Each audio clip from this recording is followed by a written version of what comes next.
They thought she would scream. The truck door closed with a hollow metallic sound that echoed across the gravel yard, and for a moment even the wind seemed to pause. 3 small hands pressed against the dusty glass from inside the canvas-covered transport, their breath fogging the window in uneven circles. Anna Keller did not move. She stood 10 feet away, her back straight, her hands resting lightly at her sides, as if she were waiting for a train instead of watching her children disappear behind military canvas. It was early spring, 1945. The war in Europe was collapsing into paperwork and occupation zones, into lists and transfers and protocols typed on thin army forms. The prisoner camp outside Regensburg sat between open farmland and a narrow river that carried snowmelt south. Barbed wire marked its boundaries, but the fields beyond were green again, soft with new growth. American flags moved lazily above the administration building. The air smelled of damp earth and coal smoke drifting from town. Captain William Harper checked his wristwatch as the vehicle engine turned over. 0703 hours. He believed in recording the exact minute of every action. Procedure created order. Order prevented chaos. He had learned that in North Africa and again in France. The truck began to roll toward the outer gate at a careful 5 miles per hour, tires crunching over gravel. One of the youngest children, a boy no older than 6, lifted his hand higher against the glass. Anna did not lift hers in return. She held her ground. The guard beside Harper shifted uncomfortably. "Sir," the private muttered under his breath, "she's not saying anything." Harper kept his eyes forward. "She understands the relocation order," he replied evenly. "The children are being transferred to a medical holding facility. That's all." He did not add the rest. The camp physician had reported rising cases of influenza in the women's barracks. Children were more vulnerable. Headquarters had authorized immediate separation for their safety. It was a logical decision. Necessary. Clean. The truck reached the gate. The metal barrier lifted slowly, chain links rattling as it rose. Anna watched the opening widen. Watched the vehicle pass through. Watched the gate close again with final precision. She did not step forward. She did not call their names. She only inhaled once, a measured breath that expanded her chest beneath the thin gray fabric stamped with PW in black letters. 48 hours earlier, she had been kneeling on the wooden floor of Barrack C, mending the cuff of her daughter's coat with thread pulled from the hem of her own sleeve. The coat was too small. Everything was too small. War had reduced life to adjustments. Outside, boots crossed the gravel in steady rhythm. Anna tied off the thread and trimmed it with her teeth. When the knock came at the Barrack door, she already knew. Orders traveled faster than explanations. Captain Harper entered with a clipboard tucked under his arm. He removed his cap out of habit more than courtesy. "Mrs. Keller," he said, using the interpreter's careful German. "Your children will be temporarily relocated for health precautions." Anna rose slowly. She was 32 years old, though exhaustion had thinned her face into sharper lines. "Together?" she asked. Her voice did not shake. "They will remain together," Harper answered. He believed that was true. She nodded once. She did not ask where. She did not argue. She turned instead to her children, smoothing her youngest daughter's hair back from her forehead, adjusting the collar of the boy's sweater, straightening the ribbon that had frayed at the edge. Small, precise movements. The kind a schoolteacher might make before sending students out into cold weather. Harper noticed the details without meaning to. The way she knelt to meet their eyes. The way she pressed her lips lightly against each of their temples. No dramatic embrace. No clinging. Just a quiet efficiency that unsettled him more than pleading would have. "Mama," the middle child whispered. Anna placed both hands on his shoulders. "Stay close," she said softly in German. "Watch your brother. Watch your sister." Then she stood and faced Harper again. "Please keep them together." It was the only request she made. Back in the present, as the truck disappeared beyond the outer fence, Harper felt the weight of those words settle somewhere he did not have a name for. He turned to Sergeant Miller. "Ensure the paperwork reflects the time of departure." His voice sounded level. Controlled. The sergeant nodded and moved toward the office. Around them, the camp resumed its low hum of routine. Women lined up for morning rations. A cook carried a crate of powdered eggs toward the mess hall. Somewhere a radio inside the guard shack played faint American jazz, tinny. Through static, life continued with bureaucratic steadiness. Anna remained in the yard until the dust from the truck's tires settled completely back onto the gravel. Only then did she turn and walk toward her barack. Her steps were even, not hurried, not slow. Inside, several women watched her from their bunks. One older prisoner rose as if to offer comfort, but Anna shook her head gently and sat on the edge of her cot. She folded her hands in her lap. Outside, a breeze moved along the barack wall, carrying the scent of river water and distant pine. Captain Harper returned to his office and closed the door behind him. The room was spare, a wooden desk, 2 metal filing cabinets, a map of occupied Germany pinned flat with colored tacks. He removed his jacket and hung it carefully on the back of his chair. Then he opened the Keller file. Anna Keller, former primary school teacher from Leipzig. Husband deceased, Eastern Front, 1943. No record of political affiliation. Classified as civilian auxiliary attached to a communications unit before capture. 3 dependents listed by name and date of birth. Harper read the page twice. Nothing in the report indicated instability. Nothing suggested risk. He leaned back in his chair and stared at the ceiling for a long moment. Outside his window, he could see the gravel yard where she had stood. He had expected resistance when the order was delivered. Tears, anger, accusation. Instead, there had been composure. A stillness that felt less like surrender and more like decision. He checked his watch again. 0718 hours. 15 minutes since departure. Procedure had been followed precisely. Yet the image of the smallest child's hand against the glass returned without invitation. Harper closed the file and placed it neatly on the corner of his desk. In 48 hours, according to the transport manifest, the children would be registered at the medical facility 20 miles south. 20 miles. A short distance by army truck. A different world to a mother standing behind wire. He rose and moved to the window. In the yard below, Anna stepped out briefly into the light. Her face lifted toward the pale morning sky, as if calculating something invisible. She did not weep. She did not waver. She simply stood, shoulders squared, as though she had chosen this outcome long before the order was spoken. Harper found himself watching longer than necessary. They thought she would scream. He murmured under his breath, not realizing he had spoken aloud. But she hadn't, and that, more than anything else, unsettled him. The first night after the transport left, the camp grew unusually quiet once the sun slipped behind the tree line and the temperature dropped toward 40 degrees. Early spring in Bavaria carried a chill that settled into wood and bone alike. In Barack C, the narrow iron stove gave off a thin line of heat, not enough to warm the entire room, but enough to soften the edge of the air. Anna Keller sat on her cot with her hands folded, listening to the low breathing of the other women as they drifted toward sleep. She did not lie down immediately. She counted, not seconds, not minutes. She counted the distance in her mind. 20 miles south. If the truck maintained an average speed of 30 miles per hour, accounting for road conditions and checkpoints, the journey would have taken less than an hour. She pictured the road. She pictured the trees blurring past the canvas sides. She pictured her youngest daughter leaning against her brother's shoulder. She imagined them arriving at a building of brick or wood, a flag above the entrance, a nurse with steady hands. She built the image carefully, piece by piece, as if constructing a classroom lesson from fragments. Across the compound, Captain William Harper remained in his office long after the clerks had left. A single lamp cast a cone of yellow light across his desk. The rest of the room was shadow.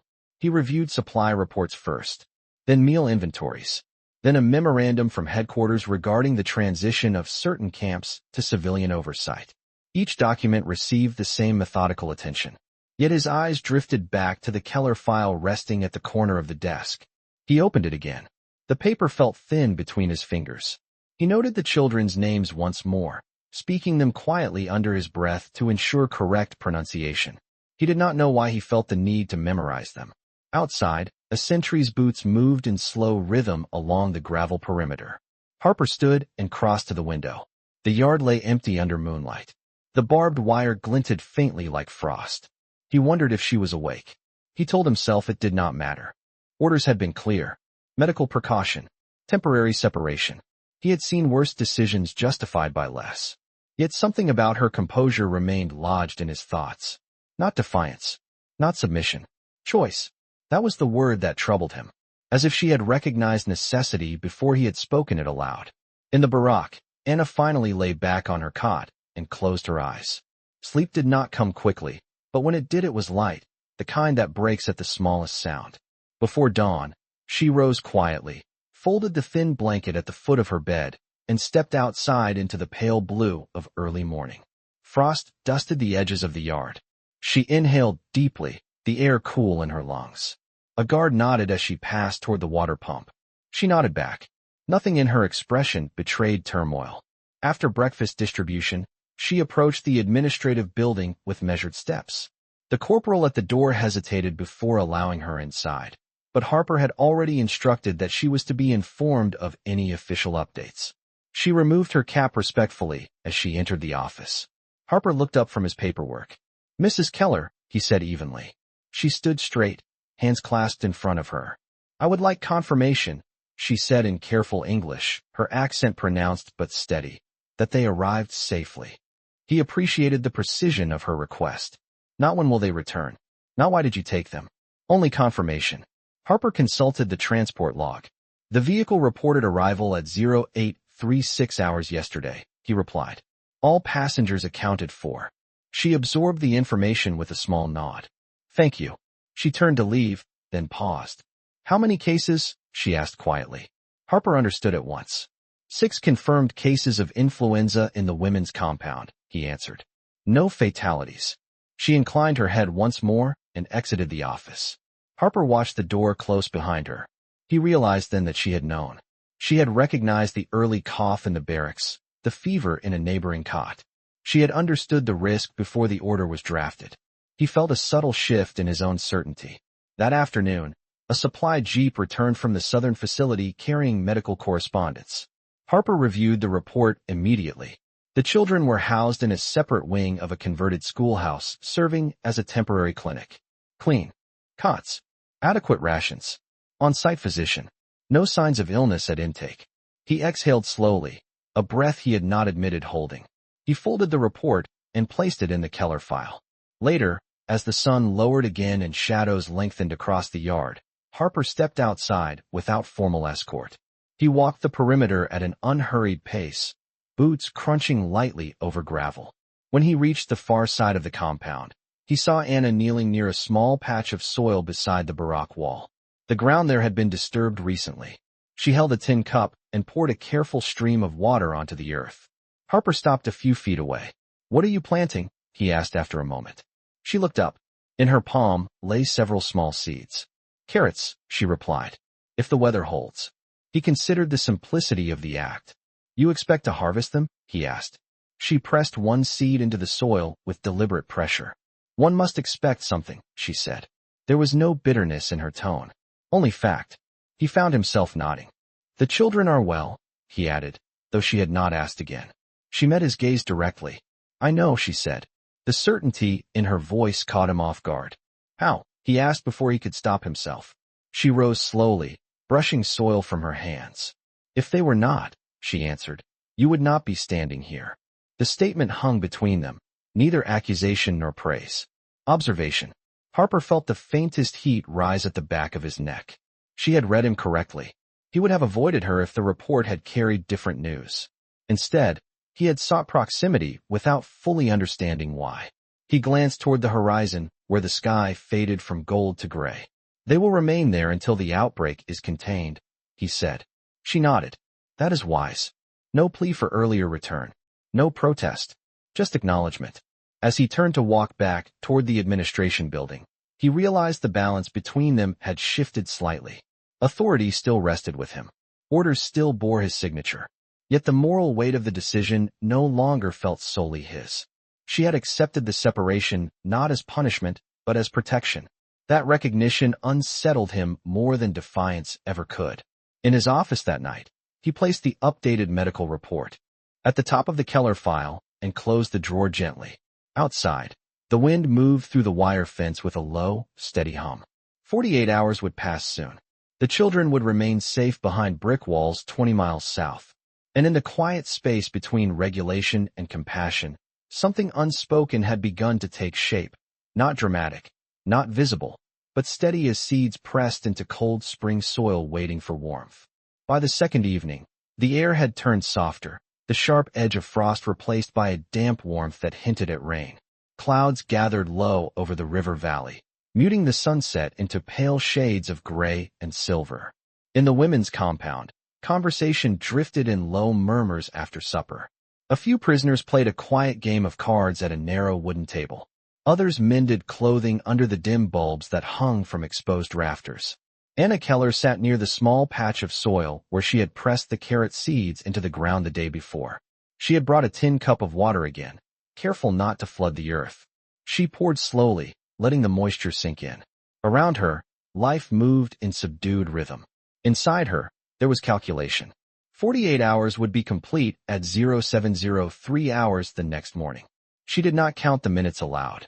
She measured them by routine, by light and shadow, by the way the guards changed shifts at precise intervals. In his office, Captain William Harper read the second medical update from the southern facility. Influenza cases contained within the original compound. No new infections among relocated children. Vital signs stable. Nutritional intake adequate. He read each line twice, as he had done before, then folded the paper carefully along its crease. The lamp on his desk cast a steady glow across the map of Bavaria pinned to the wall. 20 miles. He traced the route with his finger. A narrow road curving past farms and over a low bridge. He imagined the schoolhouse that had been converted into a clinic. Whitewashed walls. Windows open to spring air. Cots arranged in even rows. He pictured the 3 children seated side by side, perhaps sharing a tin cup of water the way they had in the camp. He felt a small, unfamiliar sense of relief settle in his chest. At 0615 hours the next morning, Harper stepped outside before his usual schedule. Mist clung low over the yard, thinning as the sun pushed upward. The guards at the gate nodded in surprise at his early appearance. He walked without escort toward Barracks C. Anna was already awake. She stood near the doorway, hands folded behind her back, watching the lights spread across the gravel. When she saw him approach, she did not step forward. She waited. Harper stopped a few feet away. He removed his cap, not from protocol, but from instinct. "Mrs. Keller," he began, his voice measured. 48 hours have passed. She inclined her head once, acknowledging the statement without expression. He held out the folded medical report. She did not reach for it. "You may read it," he offered. She shook her head gently. "Tell me," she said.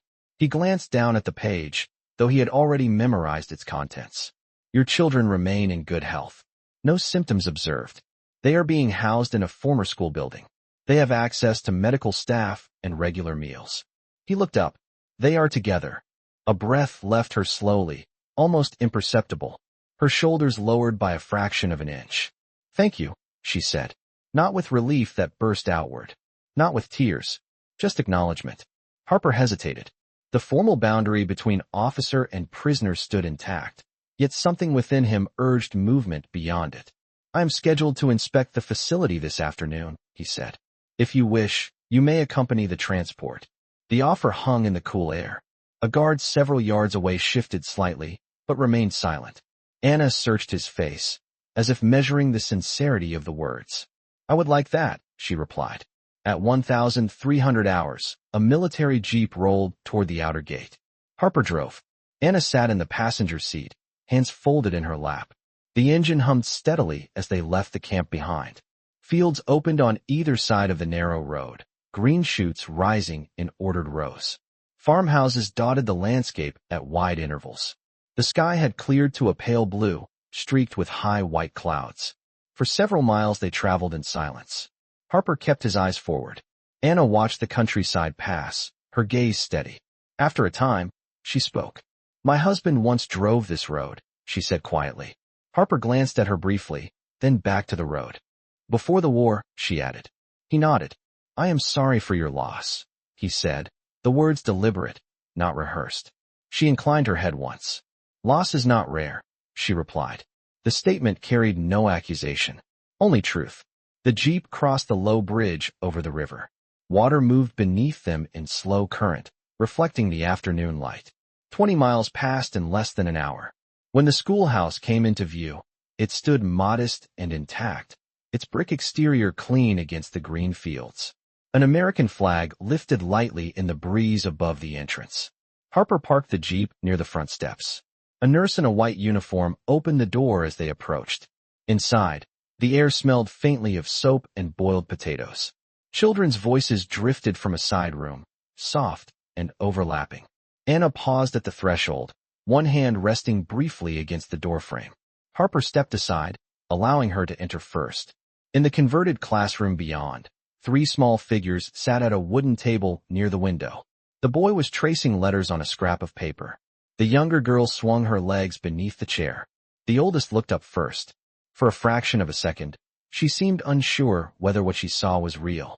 Then recognition flashed across her face. She rose quickly. The other 2 followed. Anna moved forward at measured pace. She did not run. She knelt as she had done before, bringing herself to their height. 3 pairs of arms wrapped around her shoulders. She closed her eyes briefly, pressing her cheek against the top of her youngest daughter's head. No tears fell. No sound broke the quiet of the room beyond the soft rustle of fabric. Harper remained near the doorway, cap in his hand. He watched the reunion in silence. The nurse beside him whispered, "They have been very brave." Harper nodded once, but did not speak. After several minutes, Anna rose slowly, keeping one hand on each child's shoulder.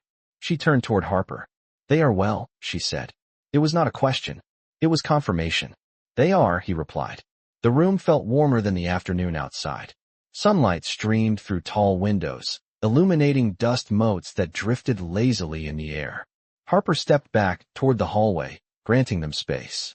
He stood there for a long moment, listening to the low murmur of her voice as she spoke to the children in German, reassuring, steady, precise. When she finally stepped back into the corridor, her posture remained upright. Her composure had not fractured. If anything, it seemed reinforced. Harper met her gaze. In that exchange, unspoken and brief, he understood something he had not fully grasped before. She had not stood silent out of weakness. She had stood silent because she trusted that necessity, once recognized, would be honored. He replaced his cap slowly. Outside, the flag above the schoolhouse moved gently in the breeze. The world beyond the war felt almost ordinary in that moment. And in the quiet space between command and compassion, something within him settled into a different alignment, subtle but irreversible. The drive back to the camp felt shorter than the journey out, though the distance remained the same 20 miles of narrow road and open farmland. Anna sat in the passenger seat once more, her hands resting lightly in her lap, but something in her posture had shifted. Not dramatic, not visible to anyone who did not look carefully, yet the tension that had once drawn her shoulders tight seemed replaced by a steadier balance. Captain William Harper kept both hands on the steering wheel, eyes fixed on the road ahead. The afternoon sun angled lower, casting long shadows across the fields. For several minutes neither of them spoke. The sound of the engine filled the space between them, steady and mechanical. Finally, Anna broke the silence. "Thank you for bringing me," she said. Her voice was even. Harper nodded once. "It was appropriate," he replied. The word felt insufficient the moment it left his mouth. Appropriate suggested regulation, compliance, administrative correctness. What he had witnessed inside the schoolhouse had felt like something beyond regulation. It had felt necessary in a different sense. "They were calm," he added after a moment. "Your children." Anna allowed a faint breath to pass through her nose, almost the shadow of a smile.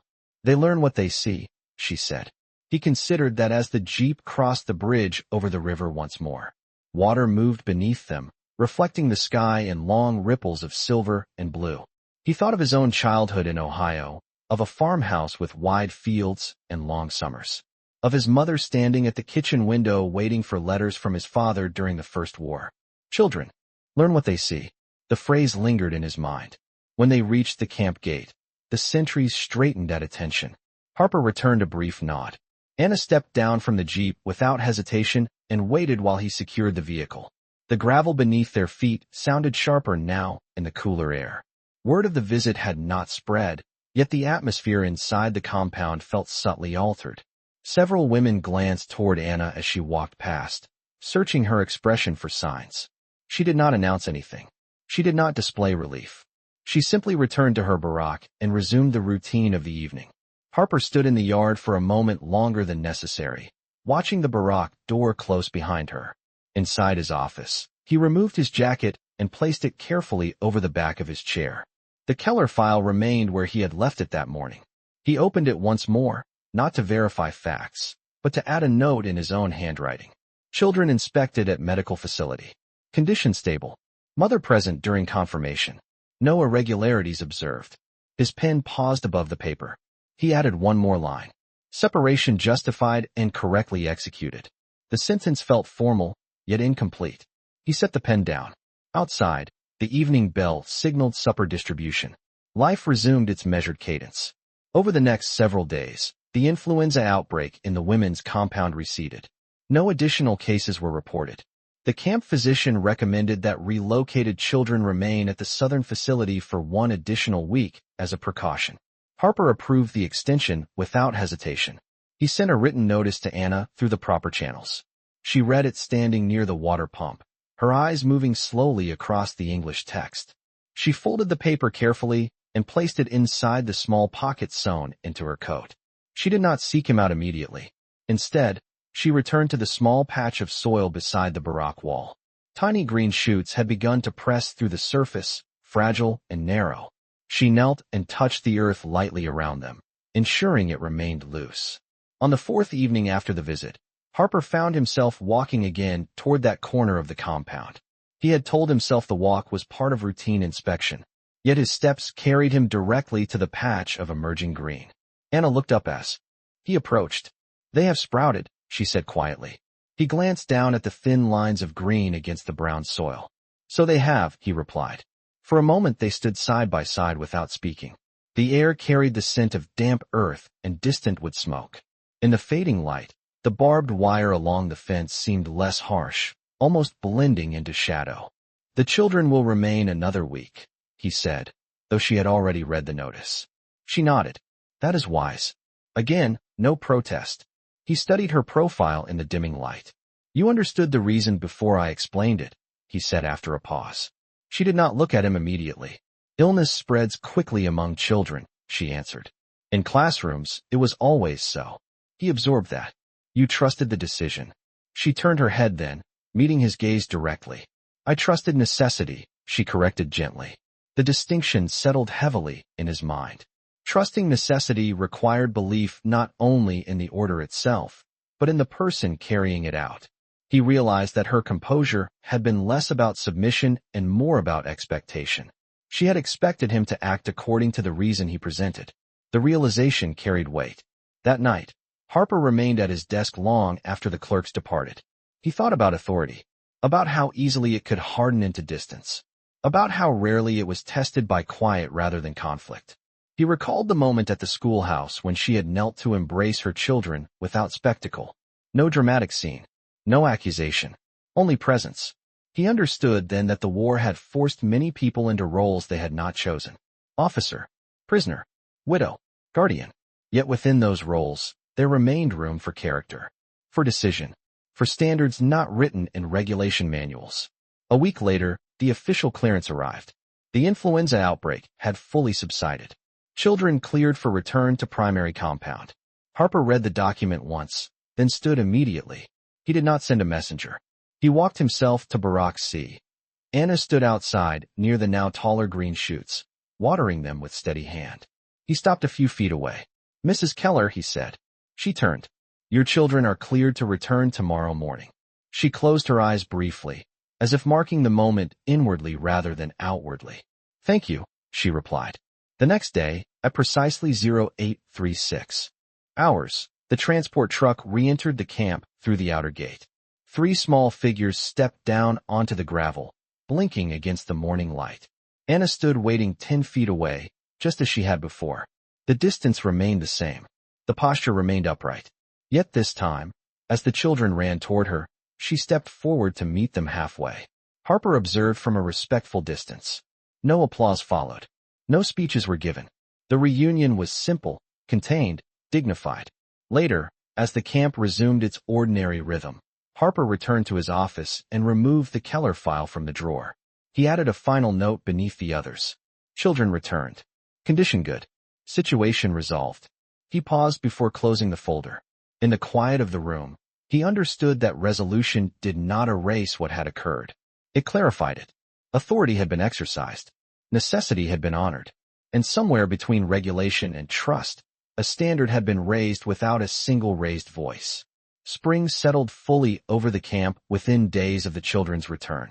The river beyond the outer fence moved more quickly now, fed by distant snowmelt, and the fields beyond the wire carried a deeper shade of green. Inside the compound, routine resumed its predictable rhythm. Morning roll call at 0600 hours.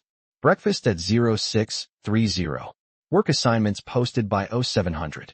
The influenza notices were removed from the administrative board, their edges curling slightly as they were taken down. Life folded back into structure. Anna Keller moved through her days with the same measured composure she had carried from the beginning. Her children remained close to her side during the first evenings after their return, their small hands often resting against the fabric of her coat as if confirming her presence. She did not cling to them. She did not hover. She resumed small routines, mending a sleeve, straightening a collar, checking the temperature of their foreheads with the back of her hand in quiet habit. Captain William Harper observed these details without drawing attention to them. He did not approach daily. He did not intrude. Yet his path during inspection rounds past near Barak seemed more frequently than before. Not by written order, by inclination. The carrot shoots near the Barak wall had grown taller, thin stems reaching several inches above the soil. Anna loosened the earth around them carefully each afternoon. One evening, as the sun lowered and cast long amber lines across the yard, Harper stopped beside the patch once more. "They are stronger now," he said, glancing down at the plants. Anna nodded. "Roots take hold when they are not disturbed," she replied. The statement lingered between them. He understood the metaphor without asking her to explain it. "Your children seem well adjusted," he added. She brushed a bit of soil from her fingertips. "Children adapt quickly," she said. "They do not argue with what is necessary. They observe and they learn." He studied her expression. "And what have they learned?" he asked quietly. She turned her gaze toward her 3 children, who were seated a short distance away near the Barak steps, sharing a tin cup of water and speaking softly among themselves. "That fear does not always mean harm," she said. "And that silence does not always mean weakness." The air carried the faint scent of damp wood and distant cooking fires. Harper felt the weight of her words settle deeply. In the days that followed, official communications began to circulate regarding the gradual restructuring of prisoner camps as hostilities in Europe formally concluded. Oversight committees, civilian transfers, documentation of conduct. Harper reviewed the memos with professional focus. He knew that each action taken under his command would be subject to scrutiny. Reports would be read by officers who had not stood in the gravel yard at 0703 hours. They would see only typed lines and dates. Separation order issued. Children relocated. Return authorized. Correctly executed. No irregularities observed. He wondered whether those lines could ever reflect the quiet moral exchange that had occurred beyond them. One afternoon, a senior officer from headquarters arrived for inspection. The visit was formal, precise, and brief. Barracks were examined. Supply inventories verified. Medical logs reviewed. When the officer inquired about the recent influenza containment, Harper provided the documentation without hesitation. "Efficiently handled," the visiting officer remarked after scanning the report. "Separation protocols often create unrest among prisoners." Harper met his gaze steadily. "Not in this case, sir," he replied. The officer raised an eyebrow slightly. "You were fortunate," he said. Harper did not answer immediately. "We followed necessity," he said finally. That evening, as the sky turned pale lavender over the camp, Anna sat on the Barak steps with her children beside her. The youngest rested her head lightly against her shoulder. The boy traced shapes in the gravel with a small stick. The oldest watched the horizon beyond the fence where fields stretched uninterrupted. Harper paused several yards away, observing the scene without drawing attention. He removed his cap briefly, running a hand through his hair before replacing it. He understood that his authority remained intact. Orders would continue to be issued. Protocol would continue to guide action. Yet something within his understanding of command had shifted permanently. It had not shifted through confrontation. It had not shifted through accusation. It had shifted through composure. Through a mother who had stood 10 feet from a departing truck and trusted necessity without surrendering dignity. Later that night, Harper opened the Keller file one final time. He reviewed each note he had written in his own hand. The words were factual, precise, measured, yet behind them lay moments that no report could fully capture. He added one last line beneath the others. Conduct of prisoner exemplary. He closed the folder slowly and returned it to the drawer. Outside his office window, the camp lights cast soft circles across the gravel. Beyond the fence, the river moved steadily through the darkness, indifferent to borders and barbed wire. Days turned into weeks. The carrot plants thickened, their green tops bending slightly in the breeze. One afternoon, Anna carefully pulled one from the soil, revealing a small but well-formed carrot beneath. She brushed the dirt away and handed it to her youngest daughter, who held it up with quiet pride. Harper observed from a short distance. He did not step forward. He did not interrupt. He simply watched the child examine the vegetable as if it were proof of something larger. Perhaps it was. Roots take hold when they are not disturbed. That truth extended beyond soil. It extended into choices made under pressure, into authority exercised with restraint, into trust offered without guarantee. On a mild evening as summer approached, Harper stood once more near the patch of earth beside Barack's sea. Anna joined him without invitation. They looked at the rows of green in silence. "They will grow fully before the season ends," he said. She nodded. "If the weather remains steady." He glanced toward the open fields beyond the fence.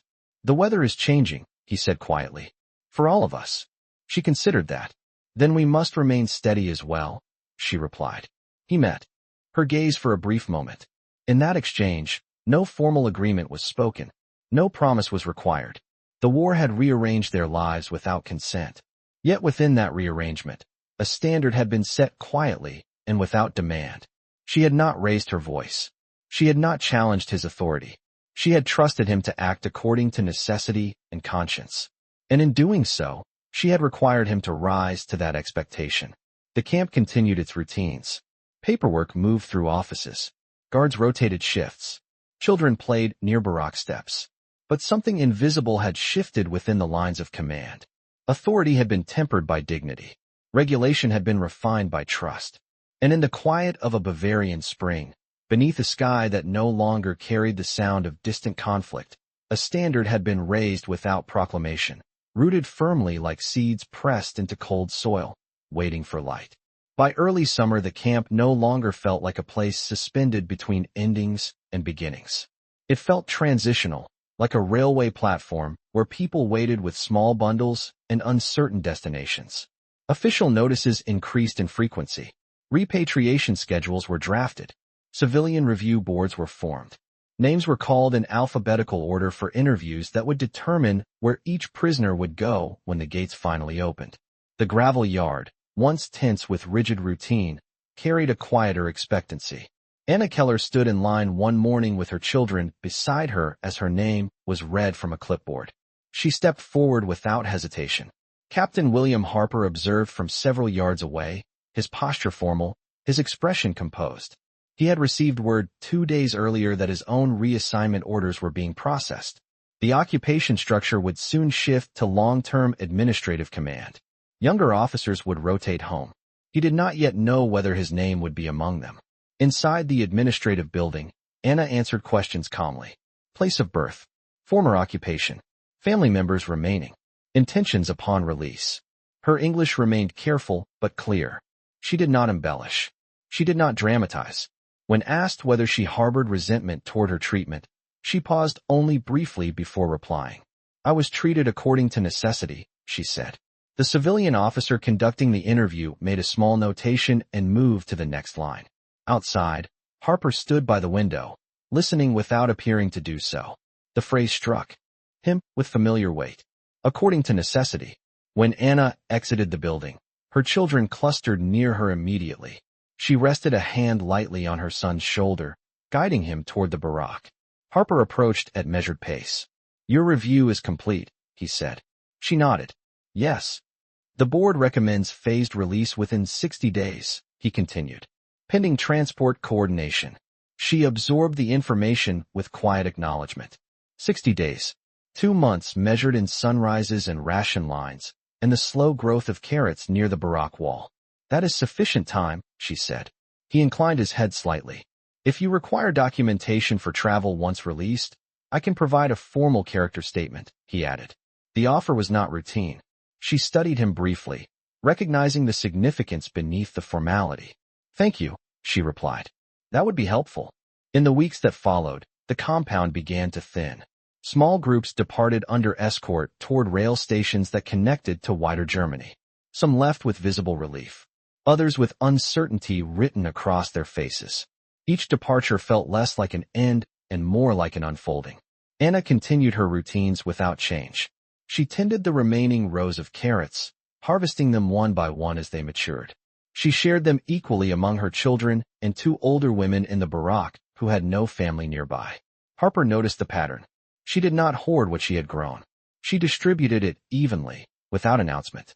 One late afternoon, as golden light settled across the yard, Harper walked once more toward the small patch of earth. Only 2 carrot tops remained upright. Anna knelt beside them, loosening the soil gently with her fingers. They are ready, she said quietly. He watched as she lifted the final carrot from the ground, brushing the dirt away with careful strokes. Everything grows toward completion, he observed.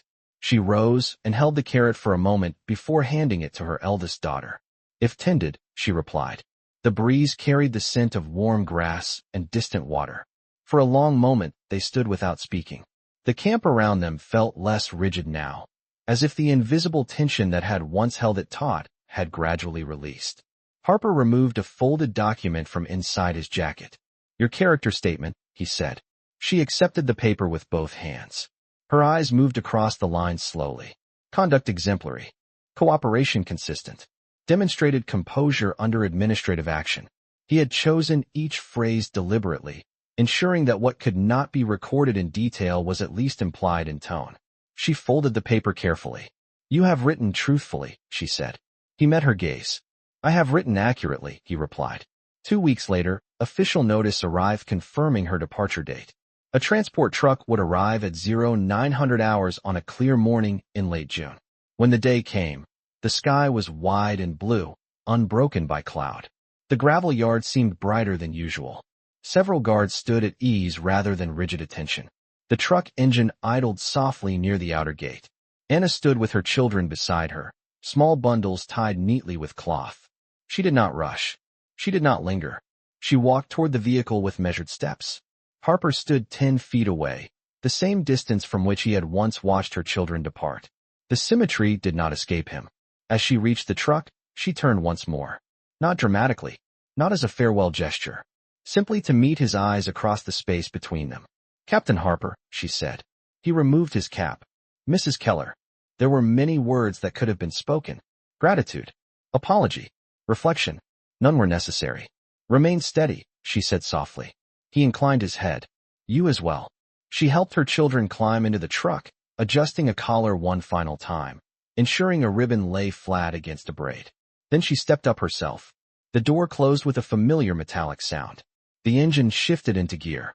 Gravel stirred beneath the tires. Harper checked his wristwatch out of habit. 0903 hours. The gate lifted. The truck moved forward at careful speed. He did not raise his hand in farewell. He did not call out. He stood where he was as the vehicle passed through the opening and continued down the narrow road toward open fields. Dust settled slowly behind it. The gate lowered once more. Around him, the camp resumed its motion. Papers needed filing. Reports required signatures. Another group would depart the following week. Yet as Harper turned back toward the administrative building, he felt the quiet weight of something completed. Authority had once required him to separate a mother from her children in the name of protection. Trust had required him to ensure that protection was real.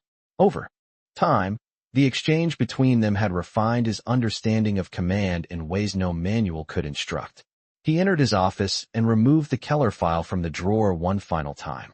He added a final notation in steady handwriting. Released under review board approval. Conduct confirmed. He paused, then beneath it wrote one additional line, smaller than the rest. Standard upheld. He closed the folder gently and placed it at the bottom of the stack to be archived. Outside his window, the river moved steadily beyond the fence, indifferent to departure and arrival. The small patch of earth beside Bavaria now lay bare, its purpose fulfilled. Yet beneath the soil, unseen roots remained from seeds once planted in cold ground and tended with steady hands. And in the quiet space left behind, Harper understood that some standards do not require proclamation. They require only steadiness. She had not raised her voice. She had not demanded anything beyond necessity. Yet in standing 10 feet away, twice, she had reshaped the measure of the distance between power and dignity. Summer settled fully over the Bavarian valley after Anna Keller and her children departed, and the camp felt at once quieter and more exposed. Without the daily rhythm of her presence near Bavaria, the gravel yard seemed wider. The patch of soil beside the wall lay smooth and bare, the last of the carrot greens gone. Captain William Harper noticed the emptiness the way one notices a removed chair in a familiar room. Nothing dramatic, nothing disruptive, just absence. Reassignment orders arrived 3 weeks after her departure. Typed on thin army paper, stamped and signed. Captain William Harper to report to Frankfurt for administrative transition and demobilization processing within 30 days. He read the notice once, then again, folding it carefully along its original crease. The camp would soon pass into the hands of another officer. Younger, efficient, capable. The system would continue. Orders would still be issued at precise hours. Gates would open and close on schedule. Yet Harper understood that his tenure in this particular stretch of gravel and wire had already concluded in ways that paperwork could not record. In the evenings, he began walking the perimeter not out of obligation, but out of reflection. The river beyond the fence moved steadily under warm twilight. Fields stretched in soft gold toward distant farmhouses that were slowly repairing themselves from years of strain. Germany was rebuilding in visible increments. Fences mended, roofs patched, crops replanted. On one such evening, Harper paused near the now empty space where Anna had once knelt in the dirt. He crouched slightly and touched the soil with his fingertips. It felt dry and warm from the sun. Roots, if any remained, were hidden beneath the surface. He stood again and looked toward the road that led south. 20 miles. He could trace the route in his mind without effort. The schoolhouse, the bridge, the stretch of narrow road bordered by tall grass. He wondered where she was now, whether she had returned to Leipzig or found another town less burdened by memory, whether the children walked beside her in markets rebuilt from rubble. He did not romanticize it. He knew hardship would persist, yet he allowed himself the quiet certainty that wherever she stood, she would stand steadily. The final week before his transfer passed with procedural clarity. Inventory lists completed. Personnel evaluations signed. Reports filed in orderly stacks. On his last morning at the camp, Harper rose before dawn and stepped outside without escort. The air carried a faint hint of approaching autumn despite the lingering warmth. He walked once more to Bavaria. The building remained occupied by other prisoners awaiting their own release dates. A different woman stood near the wall, hanging laundry on a line. She nodded respectfully as he passed. He returned the gesture and continued toward the small patch of earth. A few stray weeds had begun to sprout where carrots once grew. He knelt and pulled one gently from the soil, brushing the dirt from its roots. It left behind a small hollow in the ground. He filled the space back in with his hand, smoothing the surface flat. At precisely 0900 hours, a military transport vehicle arrived to carry him toward the rail station. He stood 10 feet from the truck before boarding, the same measured distance that had once separated him from a departing mother, and 3 small hands pressed against dusty glass. The symmetry did not escape him. He checked his wristwatch. 0903 hours. The engine shifted into motion. As the truck rolled through the gate, Harper looked back only once. The camp receded quickly, its wire fences and wooden barracks shrinking against the wide sky. By afternoon he reached Frankfurt, a city, layered in scaffolding and reconstruction. Buildings bore visible scars, yet windows were open. Markets operated in partial squares. Life persisted in pragmatic forms. Harper completed his demobilization process within days. Uniform returned. Final paperwork signed. He boarded a train bound for the port where ships carried returning soldiers home. The journey westward crossed landscapes both damaged and enduring. Fields, forests, rivers. At night, he lay awake in the narrow berth of the train compartment, listening to the steady rhythm of wheels against track. His thoughts returned not to battles or campaigns, but to a quiet yard at 0703 hours. To a woman who had asked only that her children remain together. To a phrase spoken without accusation. According to necessity, the ship carried him across the Atlantic under clear skies. When he finally stepped onto American soil, months after the war in Europe had ended, he felt the familiar solidity of home beneath his boots. Ohio greeted him with late summer heat and fields ready for harvest. His mother stood at the edge of the farm road when he arrived, her posture straight despite the years that had added silver to her hair. She did not run. She waited until he reached her. Then she placed a hand against his shoulder, steady and sure. "You are home," she said. He nodded once. Over the following weeks, Harper resumed civilian routines. Repairing fence posts. Driving into town for supplies. Sitting on the porch in the evenings as crickets filled the air with quiet rhythm. Neighbors asked him about the war. About Europe. About occupation duties. He answered simply. He spoke of logistics. Of rebuilding efforts. Of orderly transitions. He did not recount the image of 3 small hands against a truck window. He did not describe a mother standing without protest. Some stories were not meant for casual retelling. They were meant to remain internal measures. One late afternoon, as he knelt in his own garden behind the farmhouse, planting rows of carrots in dark Ohio soil, he paused with a seed between his fingers. The ground was warm, the air steady. He pressed the seed into the earth and covered it gently. Roots take hold when they are not disturbed. He understood that now in ways he had not before. Authority could command action. It could enforce distance. But dignity, when met with steadiness, could reshape authority itself. Months later, a letter arrived bearing foreign stamps and careful handwriting. He recognized the script before reading the name. Anna Keller. The letter was brief. She and her children had settled in a smaller town outside Leipzig. She had resumed teaching in a modest classroom repaired with donated wood and paint. The children were healthy. The eldest had begun helping younger students with reading. At the end of the letter, a single line stood apart from the rest. "We remain steady." Harper folded the paper slowly after reading it twice. He placed it inside a drawer beside his bed, not among official documents, but among personal keepsakes. Outside his window, Ohio fields stretched wide under a quiet sky. Seasons would continue to turn. Carrots would grow and be harvested. Children would learn what they saw. And somewhere across an ocean, a woman who had once stood 10 feet away from him in a gravel yard continued to live according to necessity, without surrendering dignity. He understood then that the distance between power and trust is not measured in miles or minutes. It is measured in steadiness. She had never raised her voice. She had simply raised the standard. Autumn arrived in Ohio with a softness that felt earned rather than sudden. The heat of late summer eased into cooler mornings where mist hovered low above harvested fields. On the Harper farm, rows of corn had already been cut down to stubble, and the carrot tops in the garden behind the farmhouse bent slightly under crisp air. Captain William Harper no longer wore a uniform. His days began at sunrise with the steady rhythm of rural routine. Fence repairs, equipment maintenance, long drives into town for seed and supplies. Yet beneath the ordinary cadence of civilian life, a quiet measure remained within him, calibrated months earlier on a gravel yard in Bavaria. The letter from Anna Keller rested in the drawer beside his bed. He did not reread it daily. He did not display it on the mantel, but he knew exactly where it was, folded along its original creases, the ink steady and deliberate. "We remain steady." The phrase returned to him during unguarded moments. One evening in late October, Harper attended a small-town gathering at the local church hall.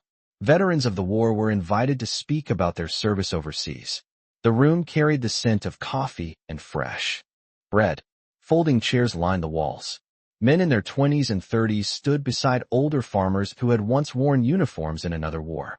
When his turn came to speak, Harper rose slowly. He spoke about logistics and rebuilding, about roads cleared and schools reopened, about children returning to classrooms where maps were pinned back onto walls. He did not speak about separation orders or quiet gravel yards.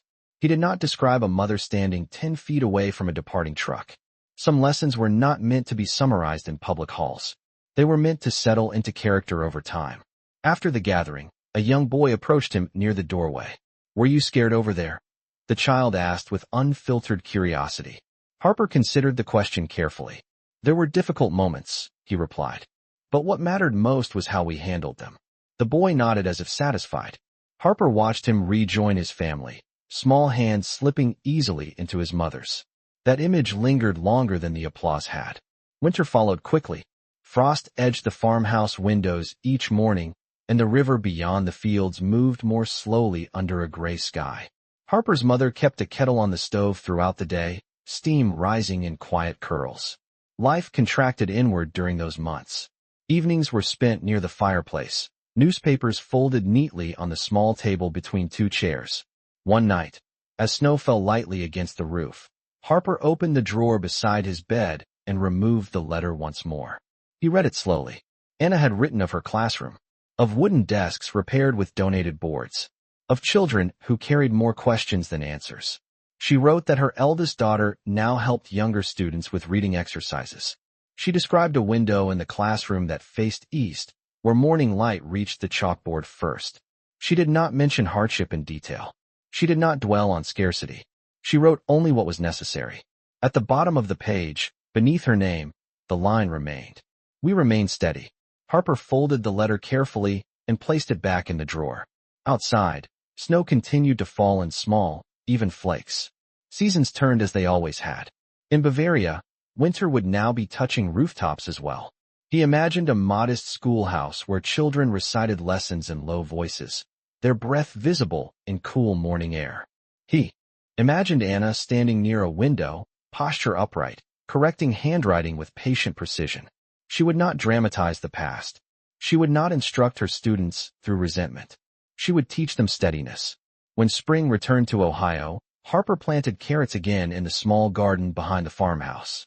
He knelt in the dark soil, pressing seeds into neat rows. He covered them gently and rose to his feet, brushing dirt from his hands. He did not speak aloud, but the phrase returned to him. Roots take hold when they are not disturbed. Weeks passed. Green shoots appeared once more. The pattern repeated with quiet certainty. In early summer, another letter arrived. This one carried thinner paper and slightly uneven ink, as if written in a room where light was limited. Anna wrote that the town had begun rebuilding more substantially. Roofs repaired. Shops reopened. She mentioned that her son had asked about America, about the river that ran beyond the camp fence. She had described it to him as steady and indifferent to borders. At the end of the letter, she added a simple sentence. He remembers the bridge. Harper read the line twice. He remembered it as well. The low span of wood and stone crossing moving water. The quiet drive south. The return north. The space between authority and trust bridged without spectacle. He folded the letter and placed it beside the first. Over the following years, correspondence became less frequent but no less deliberate. Brief updates. A new term at school. A harvest in autumn. The eldest daughter preparing for examinations. No elaborate sentiment. No dramatic recollection of shared history. Only steadiness across distance.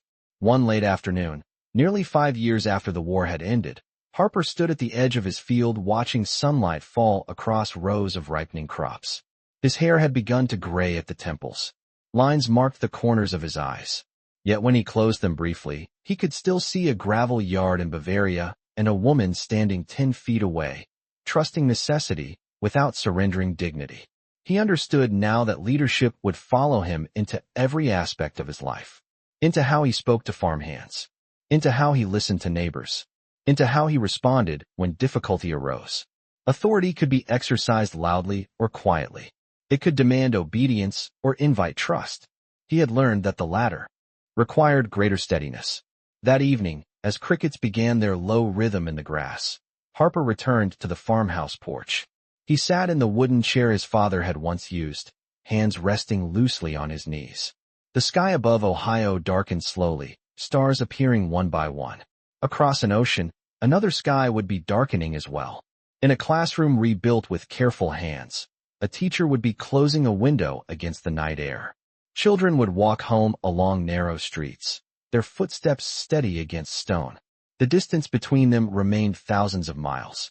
Yet it no longer felt immeasurable, because once, in a season of uncertainty, they had both chosen steadiness. She had not raised her voice. She had not demanded recognition. She had simply expected necessity to be honored. And in doing so, she had shaped a standard that endured far beyond barbed wire and formal orders. In the quiet of an American evening, beneath a sky unbroken by conflict, Harper understood that some stories do not end when gates close. They continue in the measure of how a person chooses to stand. Years moved forward without announcement.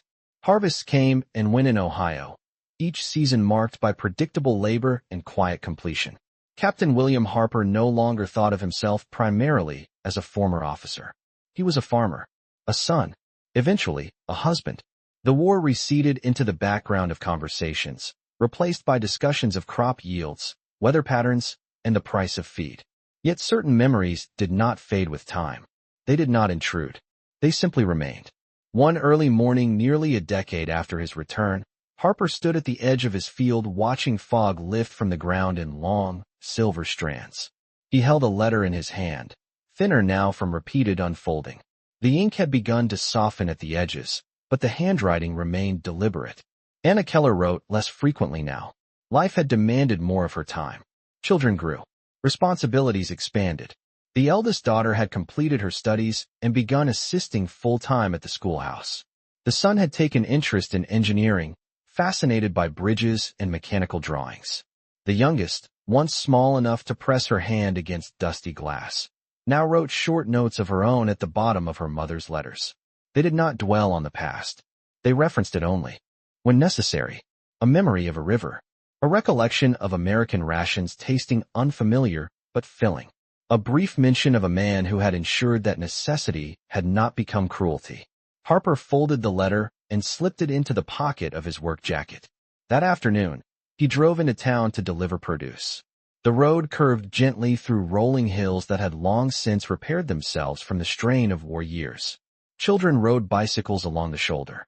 Shopkeepers opened doors on sidewalks warmed by late spring sun. Life felt unremarkable in the best possible way. At the hardware store, an older veteran approached him with a nod of recognition. "Hard to believe it has been so long," the man remarked, adjusting his cap. Harper nodded. "Time settles things," he replied. The man laughed softly. "Some things," he said. Harper did not elaborate. Not everything settled. Some things remained deliberately upright. That evening, as he returned to the farmhouse, he found his own son waiting on the porch steps. The boy was 8 years old, hair tousled by wind, hands stained with dirt from the garden. "Father," the child said, holding up a small carrot pulled too early from the soil. "It is not fully grown yet." Harper crouched to examine it. The root was thin and pale, not yet ready for harvest. "Some things require patience," he said gently. The boy frowned slightly, then nodded, as if absorbing a lesson larger than vegetables. Harper replanted the soil carefully around the remaining rows, smoothing it flat with steady palms. Later that night, as crickets filled the air outside, Harper opened his desk drawer and removed the small collection of letters he had kept over the years. The paper varied in thickness. The stamps changed as Germany rebuilt and reorganized. The tone remained consistent, steady, measured, never sentimental beyond necessity. He read one from several years earlier in which Anna had written about a parent who confronted her angrily over a classroom decision. "I stood quietly," she had written. "I listened. Then I explained necessity. It was enough." Harper smiled faintly at the memory. He could picture her posture, upright, unyielding without aggression. Across the ocean, seasons continued to turn. In Germany, new buildings rose where old ones had fallen. Markets reopened fully. Children grew into adults who carried stories inherited rather than experienced. Anna's son, now nearly grown, wrote a letter of his own one autumn. He described studying mechanical engineering at a technical institute. He wrote about bridges in particular. "I remember crossing one as a child," he explained. "It seemed small then. Now I understand its structure." Harper read that line several times. He imagined the bridge once more. The narrow span over moving water. The drive south and the return north. Structure supporting passage. A path built to connect rather than divide. Years passed again. Harper's mother grew older, her steps slower along the farmhouse floor. One winter evening, she sat beside the fireplace and asked him, without preamble, "Was there anything over there that changed you?" Harper did not answer immediately. He stared into the low flames, watching them settle and rise again. Yes, he said finally. There was. She waited, but did not press further. She understood that some answers did not require explanation. On a clear morning in early spring, nearly 15 years after the war's end, a final letter arrived bearing unfamiliar handwriting. It was from Anna's eldest daughter. The tone was respectful, composed. She wrote that her mother had passed peacefully after a brief illness. She described the small classroom where flowers had been placed near the window facing east. She wrote that her mother had often spoken of necessity and steadiness, of how children learn what they see. At the end of the letter, she included one sentence. She believed that dignity does not need volume. Harper set the letter down carefully. Outside, the Ohio sky was bright and unbroken. He stepped into the garden and knelt once more in the soil. He pressed carrot seeds into neat rows, covering them gently. The act felt ceremonial in its simplicity. He did not speak aloud. He did not attempt to assign meaning to the moment. Meaning had already been lived. Later that evening, he walked to the edge of his field and looked toward the horizon where sky met earth in quiet symmetry. The distance between Ohio and Germany remained vast in miles. Yet the measure that mattered had never been geographic. It had been steadiness under strain. It had been authority tempered by trust. It had been a woman standing 10 feet away without raising her voice and a man choosing to honor necessity rather than hide behind it. The wind moved lightly through the field, bending green shoots in unified direction. Harper removed his hat and held it at his side for a moment, not as a gesture toward memory, but as acknowledgement of standard. Then he placed it back on his head and returned to the farmhouse as evening settled softly across the land. Some bridges remain long after those who cross them are gone. They stand not because they were loud or dramatic, but because they were built with care. And somewhere in a quiet Bavarian classroom, remembered only through letters, a standard once raised without sound continued to shape the way others stood. The years did not slow, but they did soften. Ohio fields turned gold and then bare, then green again, in cycles so familiar they felt permanent. William Harper no longer measured time in military hours. He measured it in harvests, in birthdays, in the height of his son's shoulders against the doorframe of the farmhouse kitchen. Yet some mornings, when fog lay low over the fields and the world felt briefly suspended, he would find himself standing still, listening to a silence that reached farther than his property line. He was older now. The lines at the corners of his eyes had deepened, not from hardship, but from seasons spent squinting into sun and wind. The farmhouse had been repaired and repainted twice. The garden behind it remained consistent. Carrots each spring, corn each summer, apples each fall. The rhythm had become a language of its own. One afternoon, as late summer settled into early autumn, Harper received a small parcel rather than a letter. The return address was from Germany, written in careful script he did not immediately recognize. Inside, wrapped in brown paper and tied with thin twine, was a small object carved from light wood. It was a bridge, simple in design, no more than 8 inches long, its arch smooth and balanced. Beneath it lay a folded note written in firm, measured English. It was from Anna's son. He had completed his engineering studies and was now working on the restoration of small regional bridges damaged decades earlier. He wrote that as a child he had remembered crossing one particular span with unusual clarity. He did not recall every detail of the day, but he remembered steadiness. He remembered his mother's hand resting calmly against his shoulder. He remembered an American officer driving, without speaking unnecessarily. I build bridges. Now, he wrote, because I learned that structure can carry weight quietly. Harper held the carved model in his hands for a long moment. The wood was smooth beneath his fingertips, balanced, proportioned. He set it carefully on the small shelf above his desk, where sunlight from the window would reach it in the mornings. He did not speak of it widely. When neighbors visited, they might notice it and assume it was a simple decorative piece. He did not correct them. Some things were not meant to be explained. That winter, heavy snow fell across Ohio, covering fields in unbroken white. Roads narrowed to single lanes. Wind pressed steadily against the farmhouse walls. Harper spent evenings by the fireplace, reading old letters slowly, one at a time. He no longer needed to reread them for memory. The memory was fixed, but reading them allowed him to trace the arc of time. A mother returning to teaching, a daughter helping younger students, a son studying mechanical design, a youngest child growing into adulthood with handwriting that steadied each year. The language had never been extravagant. It had never been sentimental beyond what was necessary. It had remained precise, the way Anna herself had remained precise when she stood in a gravel yard without pleading. One evening, as snow continued to fall, Harper's son, now nearly grown, entered the room holding the small wooden bridge. "Where did this come from?" he asked. Harper looked at it in his hands before answering. "From a man who builds real ones," he said. "Why would he send it to you?" the young man asked. Harper paused.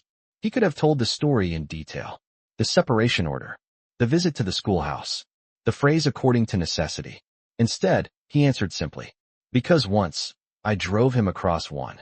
The young man considered that quietly and placed the carved bridge back on the shelf with careful respect. Spring returned again. Years layered gently upon years.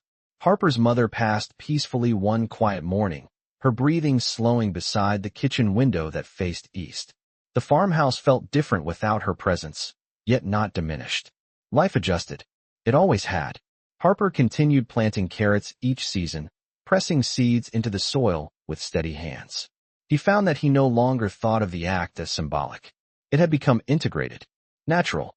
Some lessons become habits so deeply woven that they no longer feel like lessons at all. In his later years, Harper was invited to speak at a regional gathering commemorating the end of the war in Europe. The hall was modest, filled with younger generations who knew the conflict only through photographs and textbooks. When asked what he remembered most, he did not speak of strategy or command. He spoke of responsibility. "Leadership," he said evenly, "is tested most clearly when no one is shouting." The room grew quiet. He did not elaborate further. He did not recount a gravel yard or a departing truck. He did not describe a mother who asked only that her children remain together. He simply allowed the statement to stand. After the gathering, a teacher approached him, her expression thoughtful. "I tell my students that dignity is strength," she said softly. Harper nodded. "It is," he replied, "especially when it remains quiet." Time continued its steady movement. The wooden bridge on his shelf gathered a thin layer of dust that he wiped away each Saturday morning. Letters arrived less frequently as generations shifted and responsibilities changed. Yet once every few years, a card would appear bearing foreign postage. A holiday greeting, a brief update, a line written in steady hand. We remained steady. When Harper reached his 70s, walking the length of his field required more time than before. He carried a cane on uneven ground. His son managed most of the planting now. One clear autumn afternoon, Harper stood at the edge of the property and watched his grandson pull a carrot too early from the soil. The boy frowned at its small size. Harper smiled faintly. "Give it time," he advised. The child nodded and pressed the soil back into place, as he had been taught. The sky above Ohio stretched wide and unbroken. Somewhere across an ocean, fields would also be turning gold under a similar sky. The measure of distance had long since lost its sharpness. What remained was steadiness. A standard once raised without sound continued to echo in small, practical decisions. In how a man spoke to his family. In how a teacher addressed her students. In how a bridge was constructed to hold weight without complaint. On a quiet evening near the end of his life, Harper sat alone on the farmhouse porch as twilight settled gently across the land. The carved wooden bridge rested on the small table beside him. Crickets filled the air with low rhythm. He removed his hat and placed it on his knee, gazing toward the horizon where fields met sky. He did not need to recall specific words. He did not need to rehearse the past. He simply understood that dignity, once honored, becomes structure. It carries weight across time. It spans distance without strain. And somewhere, beyond rivers and years, a woman who had once stood 10 feet away without raising her voice had shaped the way he chose to stand until the end. The final decade of William Harper's life unfolded without spectacle. The farmhouse stood firm against seasons that arrived and departed with reliable certainty. Paint weathered and was renewed. Fence posts leaned and were straightened. The carved wooden bridge remained on the small shelf above his desk, its smooth arch catching morning light in quiet intervals. Harper moved more slowly now. His cane rested beside the porch chair. His son managed the heavier work in the fields. Yet each spring, without exception, Harper insisted on planting at least one short row of carrots himself. He would kneel carefully, pressing seeds into the soil with deliberate fingers, covering them gently, smoothing the earth flat. He no longer needed to explain the ritual. His family understood that it mattered. One clear morning, his grandson, now nearly grown, asked him why he continued to plant the same crop every year when other vegetables might yield greater profit. Harper looked across the field before answering. "Some things are not planted for profit," he said quietly. The young man considered that, then nodded. In town, the war was spoken of only on anniversaries. Parades moved slowly along Main Street. Flags were raised and lowered with respectful precision. Harper attended when he was able, standing among other aging veterans whose shoulders had begun to stoop. Speeches were given. Names were read. Applause rose and fell. Harper listened with attentive stillness. When asked to share a reflection, he offered only brief words. "Authority carries weight," he said one year. "It must be carried carefully." He did not elaborate. He did not recount details. He had learned long ago that the most important lessons are not delivered loudly. They are lived. Letters from Germany had grown infrequent over time, as generations shifted and responsibilities changed. Yet every few years, a small envelope would arrive bearing foreign stamps and steady handwriting. Anna's son wrote once about completing the restoration of a century-old bridge spanning a narrow river outside Leipzig. He described how the structure required reinforcement beneath its visible arch, how strength is often hidden below the surface. Harper read the letter slowly, then set it beside the wooden model on his desk. Beneath the visible arch. He understood the phrase intimately. Strength is often hidden below the surface. Late one autumn afternoon, Harper walked with measured steps to the edge of his property, where a small creek cut through the land. The water was shallow but constant, moving steadily over smooth stones. He stood there for a long time, listening. The sound reminded him faintly of another river, thousands of miles away, beneath a narrow bridge crossed once in silence. He did not close his eyes to summon memory. He allowed it to exist naturally, as part of him rather than separate from him. Dusk settled gradually. The sky shifted from pale blue to amber, then to deepening gray. Harper removed his hat and held it loosely at his side. He did not offer a prayer aloud. He did not seek dramatic closure. He simply stood in quiet acknowledgement of distance traveled, of weight carried, of standards upheld. In his final winter, snow fell thick and steady across Ohio fields. The farmhouse windows frosted at their edges. Harper spent more time indoors, seated near the desk where the carved bridge rested. One evening, as wind pressed gently against the walls, he opened the drawer beside his bed and removed the oldest letter he had kept. The paper had grown fragile. The ink had faded slightly, yet the line remained legible. "We remain steady." He traced the words once with his finger, then folded the letter carefully and returned it to its place. His breathing had grown slower over the years, more deliberate. Yet his gaze remained clear. He called his son into the room and gestured toward the small wooden bridge. "Keep it where light can reach it," he said softly. His son nodded, understanding more than the simple instruction implied. Days later, on a quiet morning when frost edged the grass and the sky remained pale and unbroken, William Harper's breathing slowed further.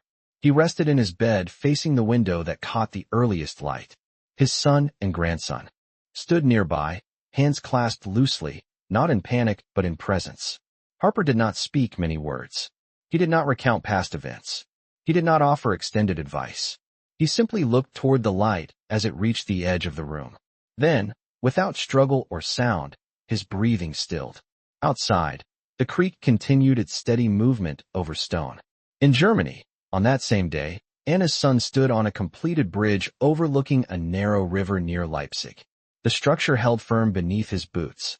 He placed one hand against the railing, feeling its solidity. He did not know the precise hour when William Harper's life concluded across an ocean. Yet in a small classroom not far from that bridge, Anna's eldest daughter stood before a group of students and spoke about responsibility. "Dignity does not need volume," she told them. "It needs steadiness." The children listened, their pencils paused above paper. Years layered gently upon years.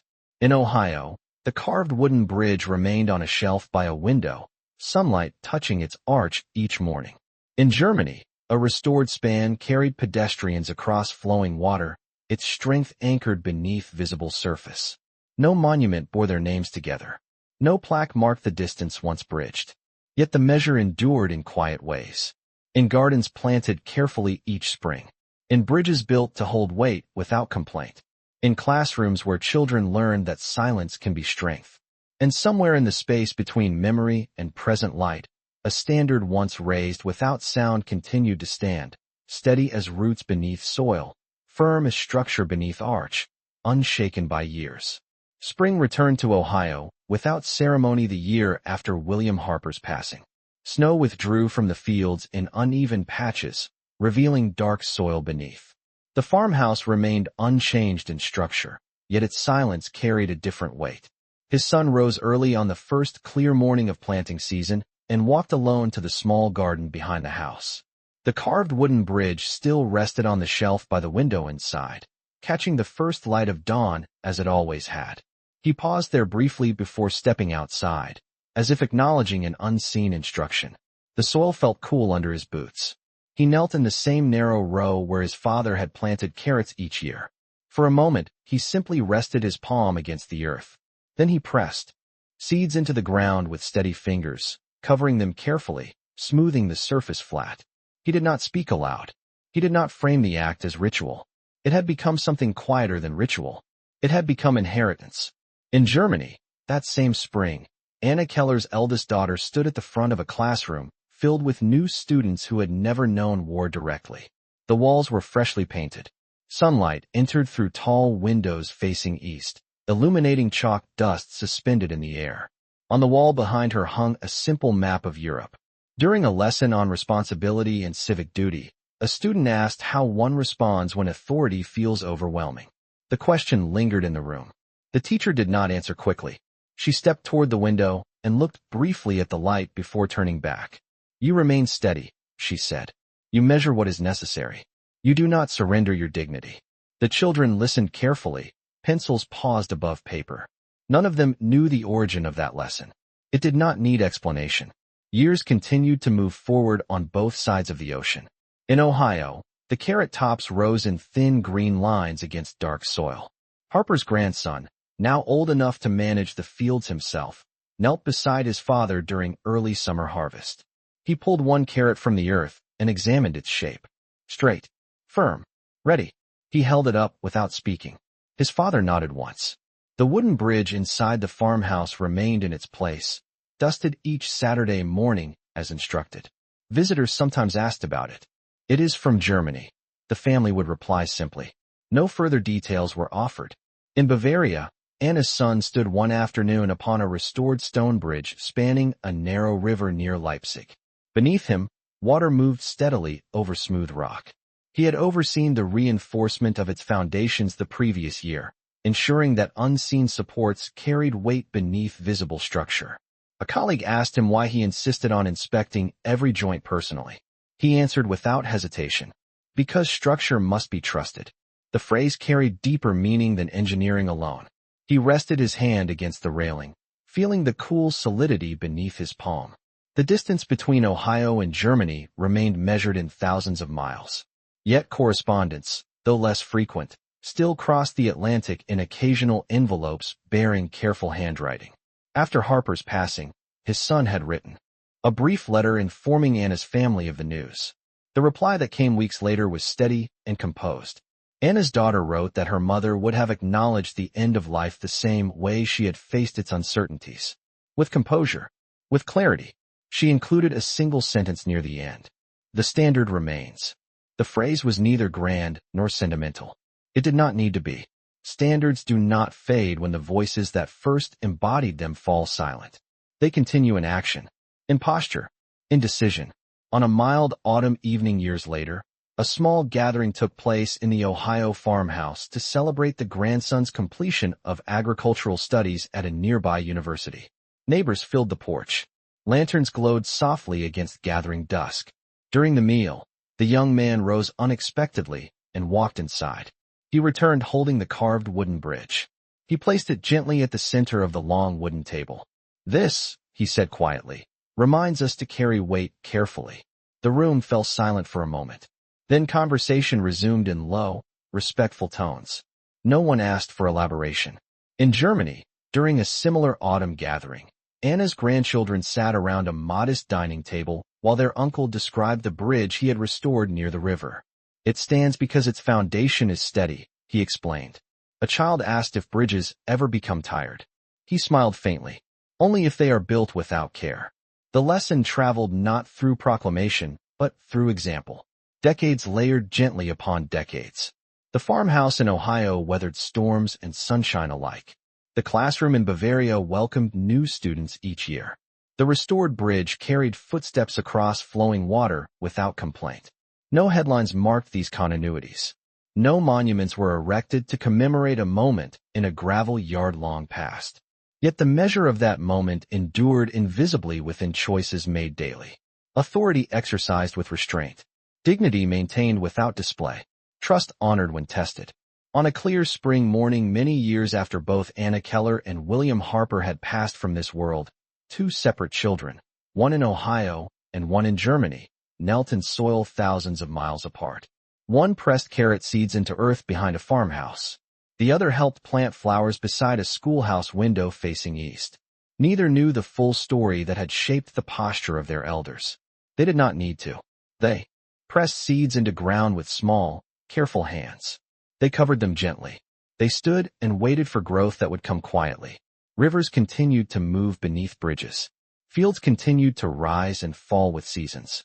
Classrooms filled and emptied with new generations.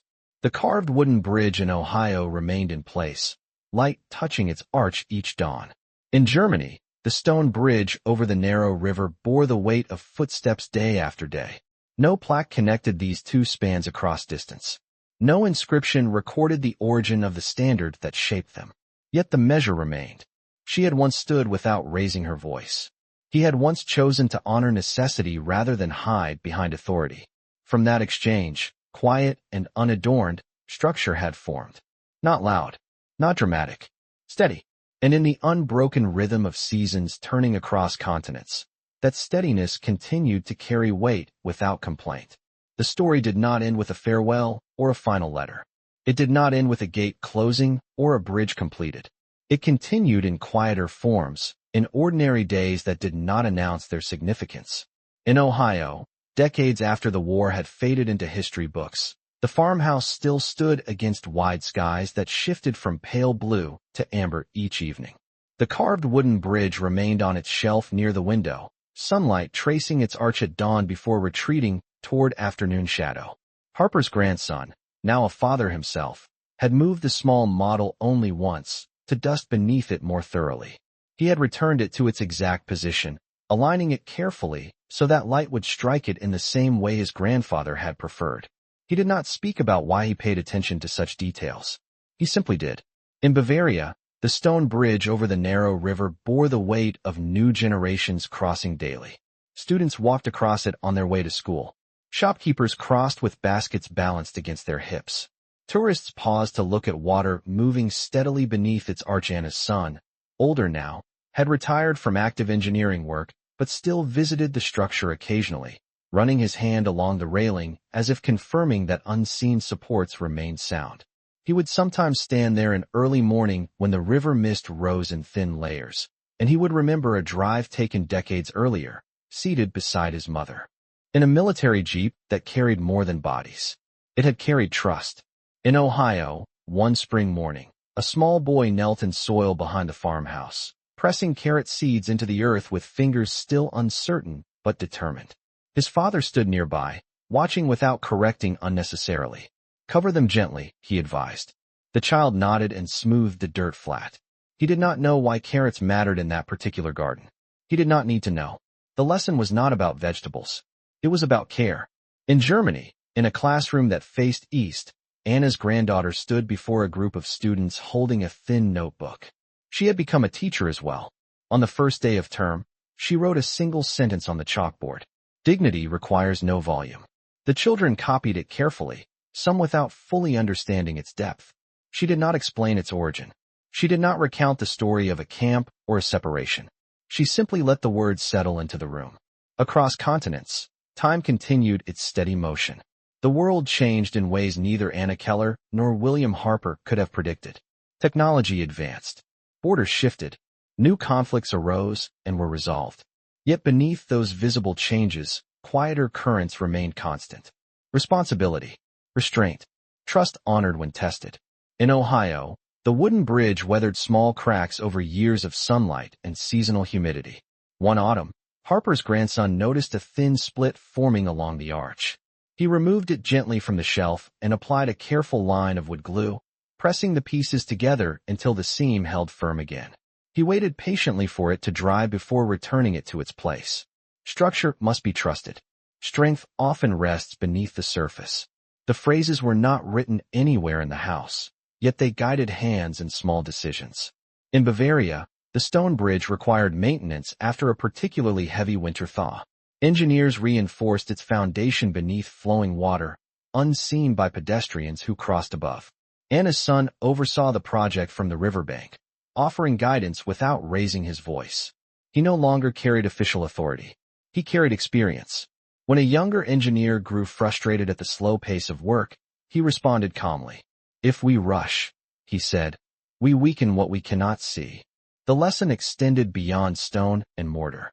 Years later, a quiet commemoration took place in Ohio marking the passing of the last local veteran of the European War. Harper's name was mentioned among others in a modest ceremony at the town square.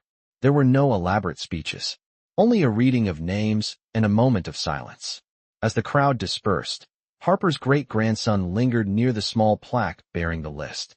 He traced the engraved letters with his fingertip, not fully aware of the depth behind them. His father placed a steady hand on his shoulder. They stood there briefly, then walked home together beneath an open sky. In Germany, on the same day, Anna's granddaughter assigned her students a writing exercise. Describe a moment when remaining calm made a difference. The children bent over their notebooks, pencils moving in thoughtful strokes. Some wrote about arguments resolved without shouting. Others wrote about helping younger siblings without complaint. None wrote about a gravel yard in 1945. They did not need to.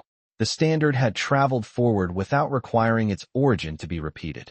Late one evening in Ohio, as fireflies flickered above the garden rows, Harper's grandson stepped onto the porch and looked toward the horizon. He held the carved bridge in his hands, turning it slightly to catch fading light. He thought of a man he had known mostly through gestures rather than stories. A man who had stood quietly and chosen restraint over ease. He placed the wooden bridge back on the shelf and turned off the porch light. In Bavaria, at nearly the same hour, Anna's granddaughter closed the shutters of her classroom after finishing her lesson plans. She paused briefly at the window that faced east, imagining how morning light would strike the chalkboard at dawn. She did not speak aloud. She did not perform remembrance. She simply ensured that the room was prepared for the next day. The world rarely pauses to acknowledge the quiet exchanges that shape it. It notices loud declarations and dramatic events. It records proclamations and treaties. Yet often it is in measured decisions, made without spectacle, that standards are set. A mother once stood without pleading, trusting necessity without surrendering dignity. A soldier once chose to honor that trust rather than hide behind authority. From that moment, unseen foundations formed. They carried weight across decades. They shaped gardens planted carefully each spring. They shaped bridges built to hold without complaint. They shaped classrooms where children learned that calm does not mean weakness and silence does not mean surrender. The distance between Ohio and Bavaria remains vast on any map. Yet in the steady rhythm of seeds pressed into soil and footsteps crossing stone, the measure has long since narrowed. No monument bears their names together. No inscription explains the origin of the standard they upheld. It exists instead in posture, in tone, in restraint. And as long as hands continue to plant gently and structures continue to carry weight without demand for recognition, that quiet standard remains. She did not raise her voice. She raised the standard.